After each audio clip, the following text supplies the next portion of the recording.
Well, I want to welcome everybody to the Impact Education PayerTalkCE program, Understanding Type 2 Inflammation, Best Practices in Atopic Dermatitis Management. I'm Dana McCormick. I am a Senior Director with Optum Insight. We're a consulting division within United Health Group. So super glad to be here with everybody, and thanks for joining us.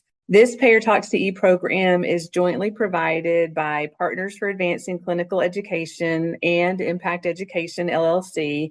The activity is supported by an independent educational grant from Regeneron and Sanofi, and we'd like to thank them for their support for making the program possible today. At the end of the program today, you'll be asked to complete an evaluation, which you'll have to submit to be able to receive credit. You'll just click Complete Evaluation in the navigation within the activity. And then once you've completed your evaluation, you'll click on Claim Credit to download your certificate for pharmacists or to have it submitted to the CPE monitor. Today's learning objective is to assess payer care management initiatives and other opportunities that can be implemented to help improve treatment access and overall quality of care based on current evidence from clinical trials and treatment guidelines, specifically thinking about atopic dermatitis. And I'm super excited today to be joined by Dr. Sean Quatra and Dr. Drake Ryder.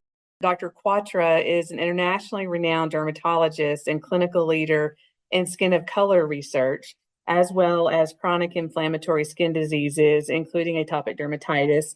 He is currently with the Joseph W. Burnett Endowed Professor and Chair in Dermatology at the University of Maryland School of Medicine. Dr. Ryder is a pharmacist and is the Director of Pharmacy Operations at Priority Health. I want to welcome you both. And let me give y'all a chance just to give an introduction of yourselves and a little bit of your background. Dr. Ryder, why don't you start off? Yeah, certainly. Thank you, Dana. Glad to be here. Looking forward to the discussion today. Hello, everyone. As Dana mentioned, my name is Drake Ryder. I'm a pharmacist by training, currently serve as Director of Pharmacy Operations for Priority Health. We are a mid-sized regional health plan with just over 1.1 million lives throughout the state of Michigan. Prior to my role here at Priority, I worked as a clinical pharmacist for another mid-sized regional health plan, a Blues health plan based in the Midwest, and also served as executive fellow at the Academy of Managed Care Pharmacy, or AMCP. In my role currently at Priority Health, I have kind of two primary areas of focus. One is around PBM management, PBM oversight, but the second, which I think today we'll touch on a lot, is focused on clinical program development, strategy, and innovation as it relates to trend management. So thank you, Dana, for the opportunity for the introduction. I'm excited to talk with you both today. Thanks, Dr. Ryder. Dr. Quatra. Thank you so much for having me here today. I'm really excited because this is actually really relevant for our patients, being able to get a lot of these new and novel therapeutics to our patients. So it's important that we talk about guidelines, we talk about what type of therapeutics and barriers we have to getting these therapeutics to our patients and talk about all those different factors. So thank you so much for having me. I really appreciate it. Super glad to have you join us. So Dr. Quatra, let's start off. I love when we are talking about chronic diseases. I like for the listeners to have a patient in mind as we're talking about all of the aspects around patient care. Can you give us just a picture of a typical patient that comes to you for the first time and how they present? Sure. It just happened this morning. I was in clinic. I walked into the room and I had a patient who for me was a 22-year-old female. She had a history of eczema as a child. It spontaneously remitted, then it came back, so very intermittent in nature. And what happened is a little bit later in life, she actually just moved to a new area. Maybe it was the climate, maybe it was other factors, going through a lot of stress, but her eczema got worse. And before she had used some topical steroids and other moisturizers and things like that, and that had kind of kept it at bay. But now when I saw her, she was itching very badly. Itch is the hallmark symptom of atopic dermatitis. It's what mediates a lot of the reduction in quality of life. And for her, this uncontrollable itching had led to problems sleeping. That sleep disturbance had led to some anxiety, some depression, poor performance in school. And she comes to me very unhappy, And so we see this a lot. We see these patients that come in, and I see the skin, and there's red eczematous patches in her elbows, behind her knees, but also in other areas. I ask her how bad her itching is. She tells me, oh, it's 10 out of 10. I'm not able to sleep at night. And then we go through all of the different ways this has ravaged her life. She's been managed for way too long, just on topical steroids, not had the prescription for systemic therapy, and been suffering. And, luckily, I'll set the stage by saying now we're in really a revolution in management of atopic dermatitis and also other dermatologic diseases where we have safe, targeted therapeutics that are available to help our patients. So that actually just happened this morning. And I hope that helps set the stage for what we're going to be talking about today. For sure. So why don't you talk just a little bit about what current therapy treatment guidelines are for managing atopic dermatitis? Absolutely. So the current treatment guidelines for managing atopic dermatitis emphasize a tailored approach to care. You want to take into consideration the severity of the disease, patient age, comorbidities, and also individual patient preferences. So that's a lot of things to keep in mind. Let's look through that a little bit more. So severity assessment, that's the assessment of signs of severity of disease. So that's both the skin lesions in atopic dermatitis, that's quantified by what we use as an EASI score or an eczema area and severity index. Also an IGA score, which is an investigator's global assessment. We ask patients frequently, how much do they itch? I ask patients, what's the worst itch you've had in the last 24 hours? The worst itch numeric rating scale. 0 is nothing and 10's the worst manageable itch. And we oftentimes get a number for that. And then we ask about the extent of the negative impact in their overall quality of life. So that's one of the most important things that we do for severity. We obviously factor in patient's age, but comorbidities are important, especially for atopic dermatitis. As I mentioned, there's oftentimes psychological comorbidities from the inability to sleep. Anxiety, depression, namely, are two of the most common comorbidities. And in terms of patient preferences, that's also very important. We have topical therapeutics, we have oral therapeutics, we have injection therapeutics, and we have the most advanced pipeline, especially for the future of therapeutics. So that's the first step. There's also other topicals that are now available. So in addition to topical corticosteroids, you have topical calcineurin inhibitors.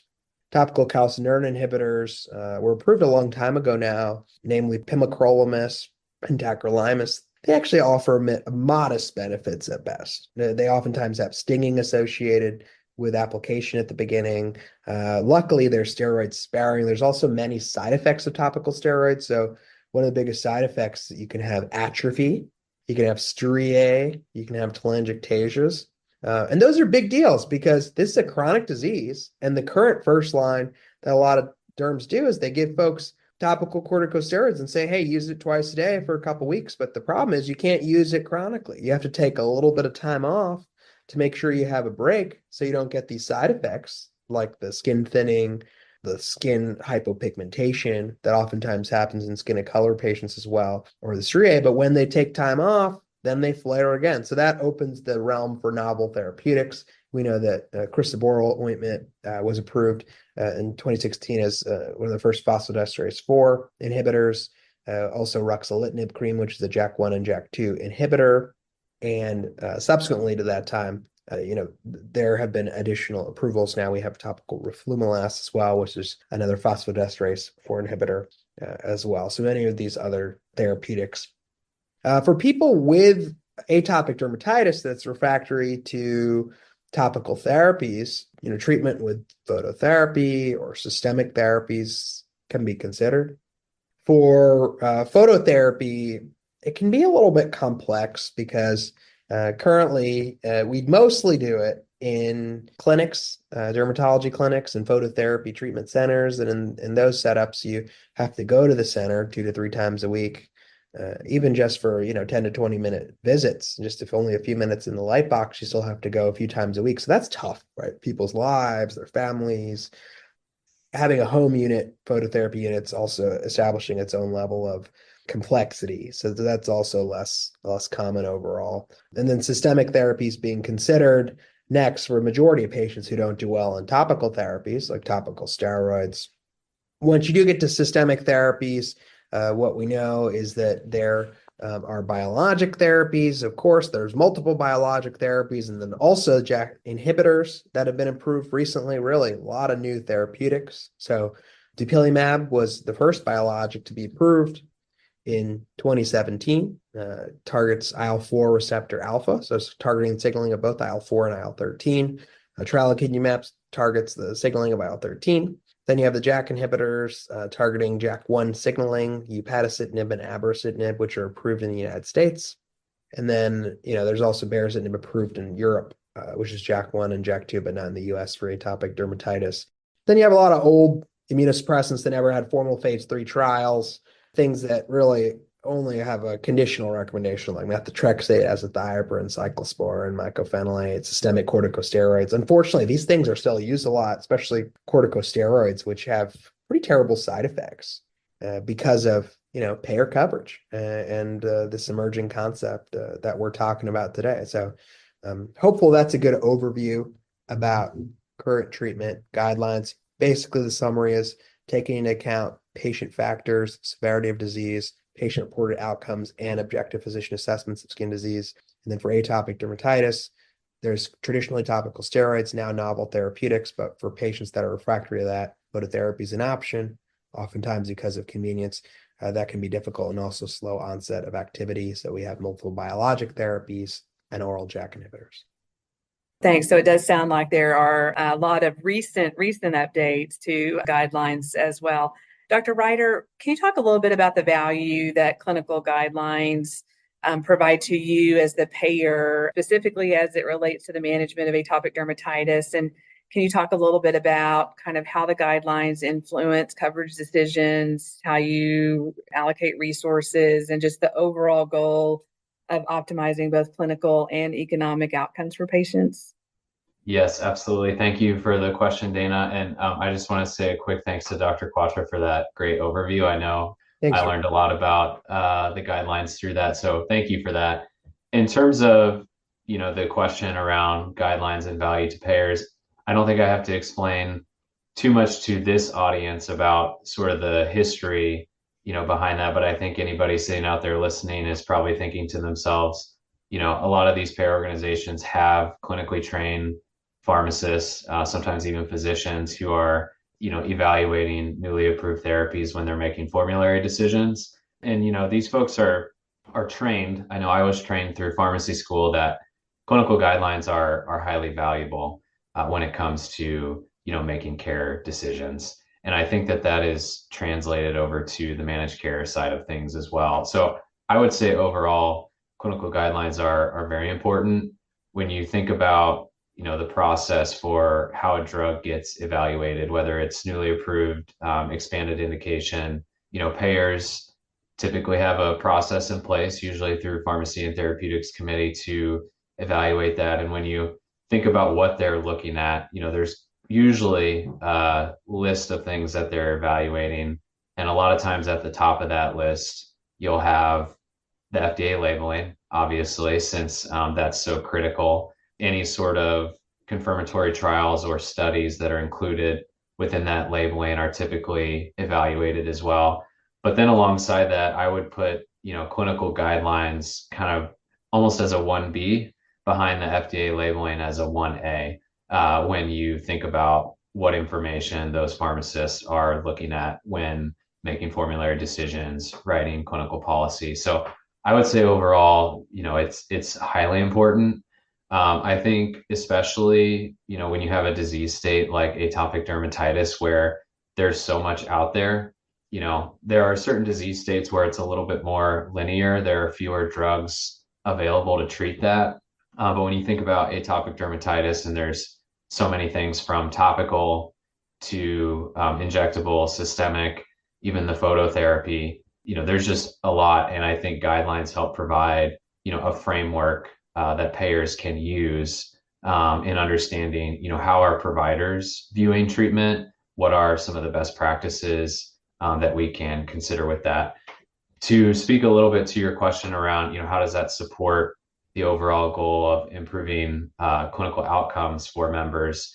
I think obviously when providers are creating these guidelines and using those in the treatment of their patient, we obviously want to design a similar framework to that so that we are, implementing best practices as best we can, or supporting the implementation of those best practices. And I think a lot of times it helps, not only with predictability of how we can expect these diseases to be treated, but also it helps when, we talk about designing a formulary, trying to work with different manufacturers. I think having that in place and understanding what the pathway for care usually looks like, it helps with that piece as well. So overall, I would say they're very important.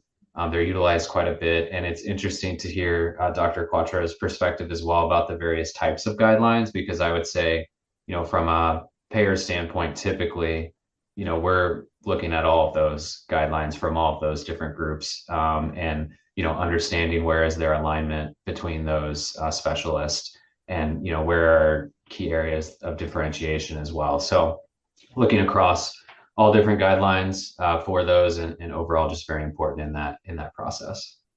I think atopic dermatitis is a good example of two issues that arise pretty consistently as it relates to the development of prior authorization programs. The one first is the ability to really create a policy or an approach that can be tailored to the patient based on the patient's characteristics and the patient's needs. Because again, as we think about how prior authorization policies are created, they're created to be for a population and not necessarily, it's really hard to build one that can tailor the approach based on the patient characteristics.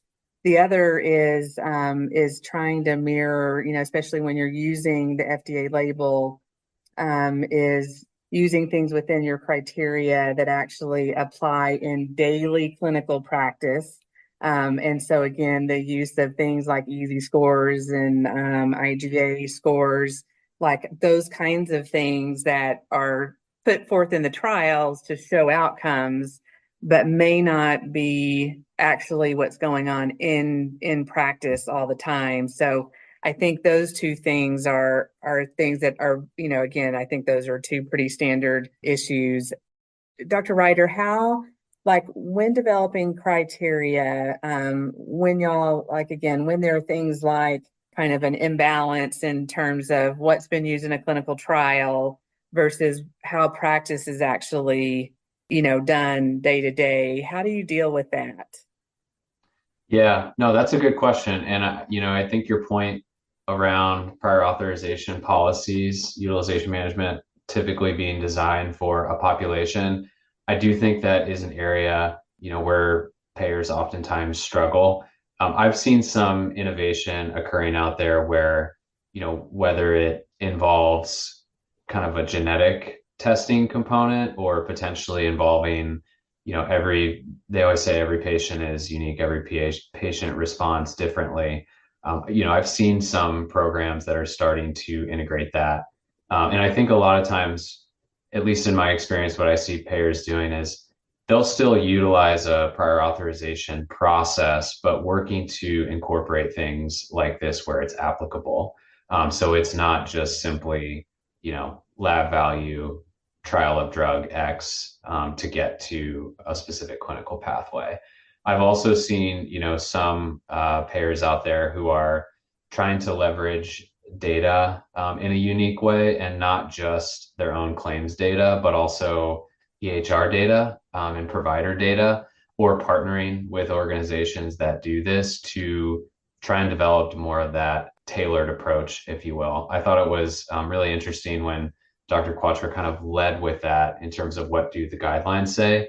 I think that's a piece of the guidelines that does, get skimmed over sometimes, because I think a lot of times we want to think about things very black and white. And so we'll automatically skip to a recommendations table or something like that. And you kind of lose some of that additional information within the guidelines. And I think that's very important. So I've seen some organizations that are doing, unique things and being able to leverage their data and trying to pull that through. Or same thing, with different types of screening tools. I know there are always those types of tools that are under development.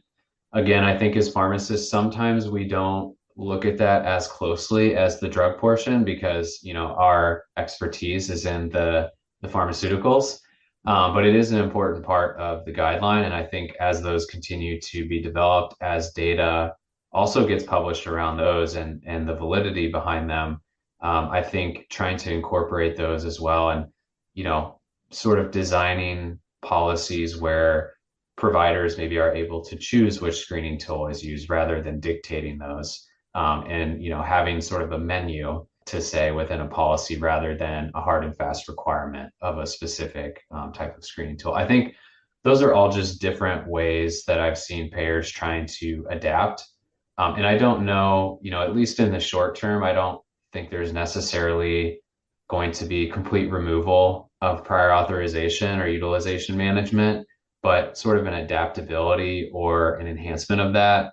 And I think a lot of what I've seen, the enhancements have been, able to be pulled forward by this ability to better use technology. There's some groups out there trying to incorporate AI, all to make it a little bit easier to pull in these multiple data points and, continue to evolve that space. Because I think, a lot of times, not only for providers and members is prior authorization a little bit frustrating, but I think, it is very time and resource intensive from a payer standpoint as well. So I think anything that you can do to support minimizing that operational burden while also improving the ability to tailor, treatment to members is something that payers are always looking to do. Thanks for that.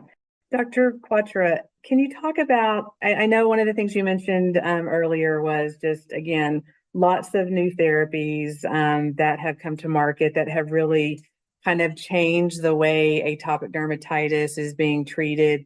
Can you talk a little bit specifically about any trials or agents that are now available that have really changed the way you are selecting treatments that you'd like to make sure is brought forward in the discussion today? Sure. I mean, absolutely. So from a systemic therapy standpoint, our field of atopic dermatitis had a revolutionary moment in 2017 when dupilumab became FDA approved for atopic dermatitis. So, building on what Dr. Ryder's saying too, I mean, it's so great that we bring, kind of differing viewpoints and skill sets. And I actually learned a lot from a lot of the things he was mentioning as well. But from our standpoint, that was really the turning point for us. And if payers and folks want to think about this space, I would refer them to the important pivotal trials for dupilumab that led to its FDA approval. This is published in the New England Journal of Medicine. They're basically the SOLO 1 and SOLO 2 clinical trials. And in that trial for dupilumab for atopic dermatitis, the most important endpoints were the investigator global assessment, also the eczema area and severity index 75% score, and also I personally like to look at the itch numeric rating scale because that's an important factor to put in there. And according to all of those metrics, first of all, there was obviously significant skin improvement, but then all the other metrics lined up. Itch improvement, easy score, sleep, and that really set the stage for other therapeutics. After that, there was approval of tralokinumab, which targets IL-13 versus dupilumab IL-4 receptor alpha. So there are some pivotal trials, the EXTRA-1 and EXTRA-2. That was published in the British Journal of Dermatology, and those are the 2 phase 3 trials. And again, similar endpoints, the IGA score, EASI-75, very, very similar trial designs, in particular looking at week 16 as a primary endpoint, and then also these patient-reported outcomes as well. And then from there, you can also see that there's been some other recent publications. Now it's next generation, other types of therapeutics. There's a new type of IL-13 inhibitor that seems to have a great affinity for IL-13. Unique mechanism and unique molecule, really, that's targeting IL-13, but very unique pharmacologic agent called lebrikizumab. So there's, again, 2 phase 3 trials targeting and looking at that IGA score, so investigators' global assessment in both those trials. EZ75. This lebrikizumab trial is very interesting because they also looked at making the dose less frequent too. So folks who responded, then looking at Q4 weeks, that's also an interesting wrinkle.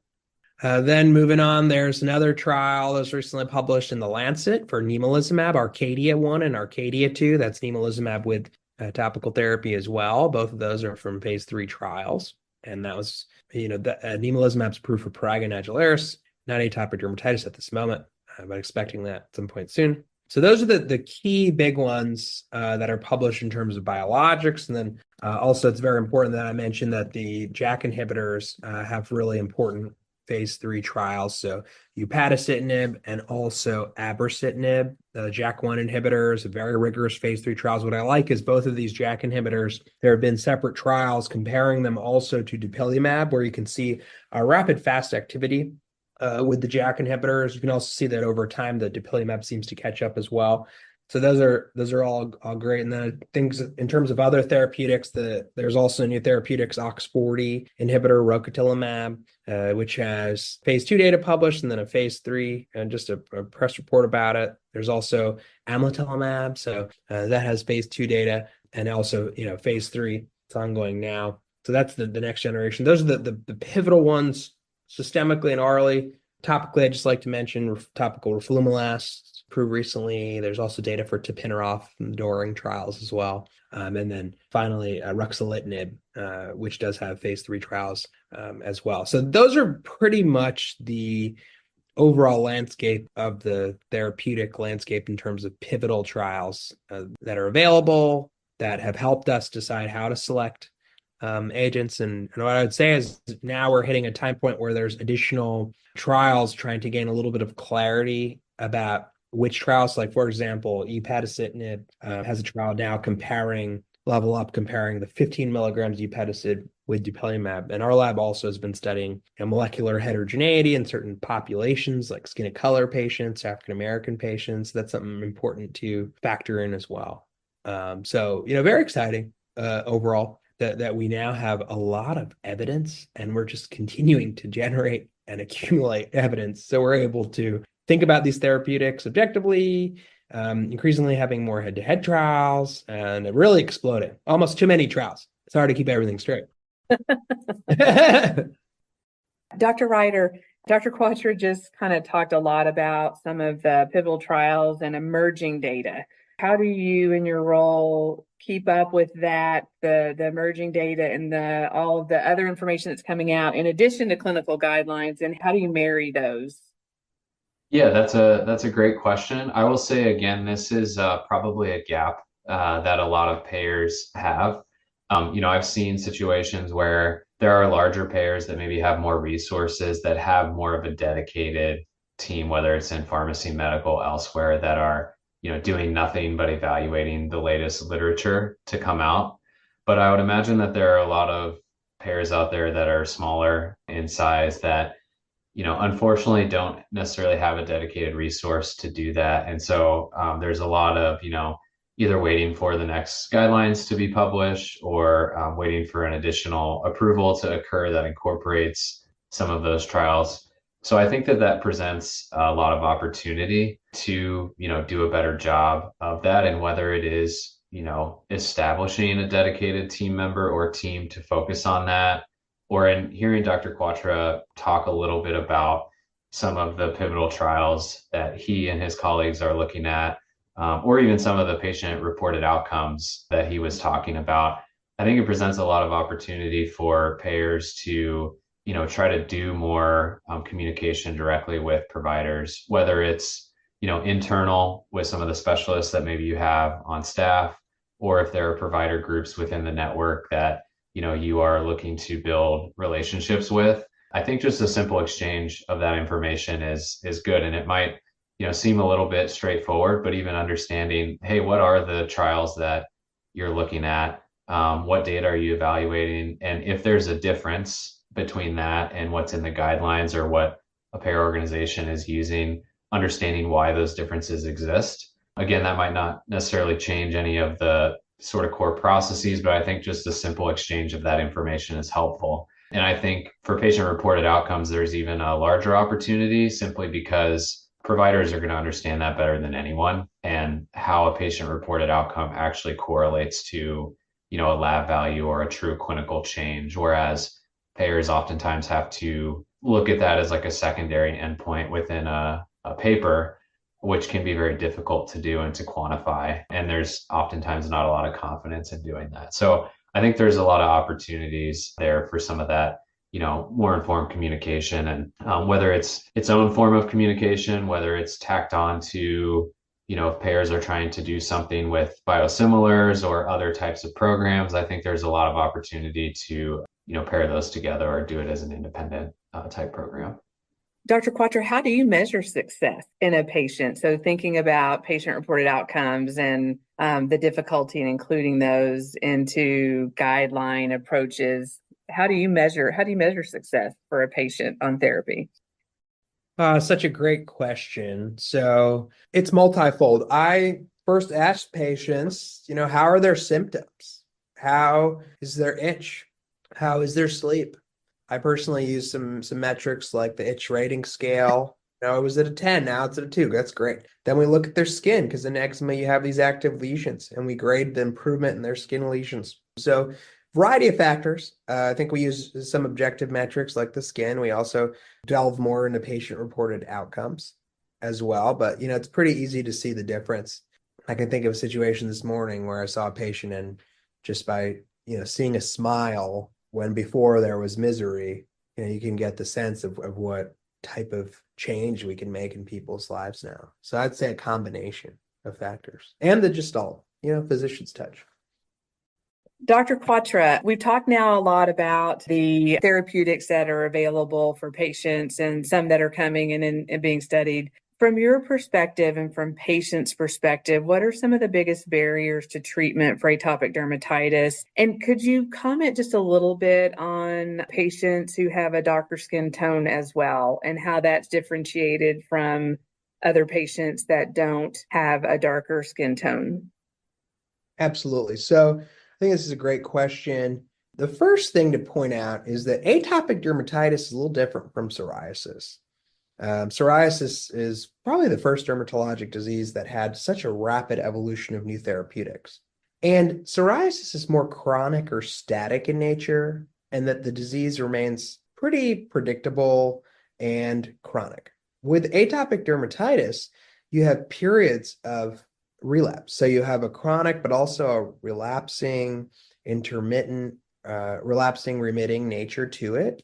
And so that can make treatment a little bit difficult, because you can have very difficult periods of disease flares. For example, I'm seeing patients right now, and there's certain times of the year, summer, winter, sometimes when seasons change, where patients have flares. So that can be one of the issues with therapeutics. There's also stigma, psychological impact of disease because of the appearance of lesions. That can be something to talk about with patients in terms of, also being a barrier, because they have that stigma that can also cause concomitant anxiety, depression, hopelessness.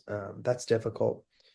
There's a lot of complexity of different types of treatments. So it's very hard, I'll tell you what, as a doc, to be in the room with a patient and go through different types of therapies in like a few minutes, because now we have to be very efficient, as we know, in our clinical encounters, because of decreasing reimbursement and all of these different factors outside of our influence. And what we have to do is outline so many different therapies: topical therapies, systemic therapies, injection therapies, oral therapies, conventional therapeutics. That really truly makes it a big barrier, and relies heavily upon the clinician's skill level to be able to go through these different options concisely.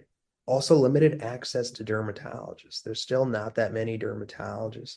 There's increasing growth in the advanced practice provider space, particularly nurse practitioners, physician assistants as well. But dermatologists in particular are not being trained at such a high level currently.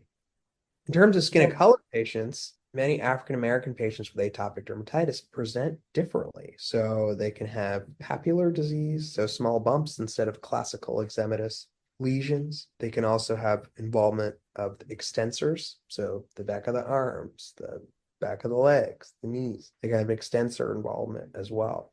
And that can also sometimes convey slightly different molecular makeup. That's something that our lab studies as well. But oftentimes these patients are located in urban areas that may have even more increased amount of, kind of lack of appropriate referral patterns to dermatologists. So these patients may have more resistant disease, less available dermatologists. And finally, to make matters worse, is many of our objective metrics of disease, like disease redness, and many of our scales, like easy scores and all that, may not pick up the disease as well in African American patients. So that's why I rely more on objective metrics, like how bad has your itch been in the last 24 hours, from 0 to 10. And, knowing that your eyes may betray you a little bit, and having some objective clinical questions to serve as almost clinical markers of disease severity to help. So I hope I didn't highlight too many barriers, but it can be especially complex in the clinical. No, for sure. Absolutely. Dr. Ryder, how can managed care organizations address some of these barriers to help improve access to care for patients, thinking about, again, the chronic and relapsing nature of the disease, the stigma, the complexity and costs, limited access to dermatologists, all of those things that Dr. Quatcher just mentioned? Yeah, well, I think payers definitely play a very interesting role, in this, as with most other disease states, where they have such an impact on the care that members receive without actually delivering any of that care. But also, I think they have a key role to play in sort of acting as someone who kind of helps stitch together all aspects of the healthcare system in order to best serve their members and the patients that Dr. Quattro and others are treating. I think there's a number of things that stick out to me that payers can do when hearing Dr. Quattro outline some of the barriers. Number one was sort of the cyclical nature. That to me kind of jumps out as one thing where if I'm a patient who is struggling with atopic dermatitis and I'm experiencing the cyclical nature, I want to be able to have those resources that I need on hand when I need them. And so whether that is, in some cases, it may be like educational materials.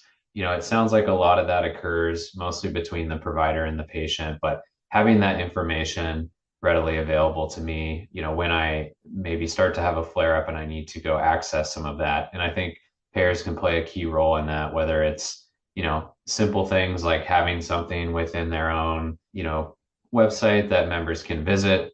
But I think also with that cyclical nature and in hearing Dr. Quattro kind of outline the path that these members or patients can go down in terms of needing mental or behavioral health care, struggling with some of these areas with quality of life, and really needing to have access to a broad variety of healthcare providers, not maybe just a dermatologist or an allergist, but also a mental health care provider, maybe a health coach. And I think that payers can do a lot of things in terms of looking to, potentially incorporate these types of specialists into their network and ensuring that there are adequate networks available to support members so that, again, when they need those resources, they can go and quickly access them as opposed to struggling to find them.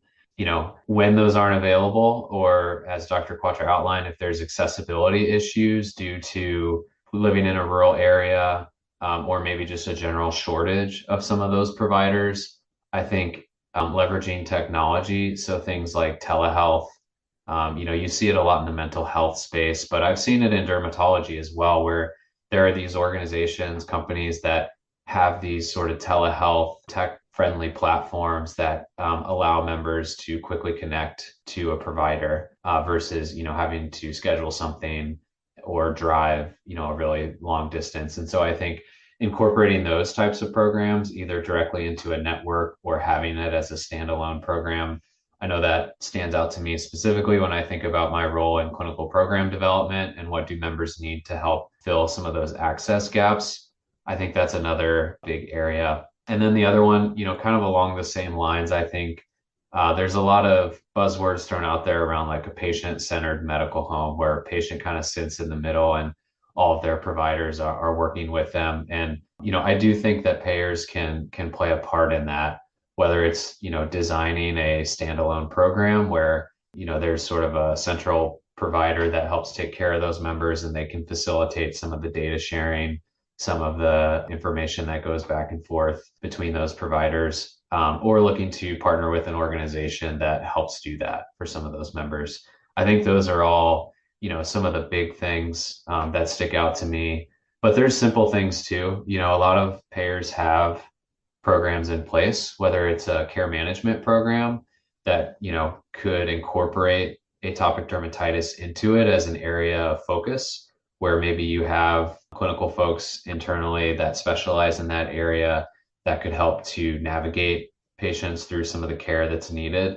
A lot of payers have pharmacist-led intervention programs, whether it's to do with, quality improvement, medication use, or, anything else that they're using those programs for. Again, you could look to build sort of an extension of that program. You can incorporate this into that, and again, act as sort of that central piece where you're understanding what patients' needs are, working with them to help navigate the system and get access and remove some of those barriers. I think those are all ways that payers can sort of play a role. Dr. Ryder, can you talk a little bit about payer strategies that support, again, appropriate access and the affordability of treatments for atopic dermatitis? Absolutely. And I think atopic dermatitis is a very exciting area from this standpoint, simply because, as Dr. Quattro mentioned, the first biologic was approved back in 2017, so 7 years ago. And there are so many biologics, I think, as he also mentioned, that have also been approved or are in development and, have different mechanisms of action, target different part of the inflammation pathway.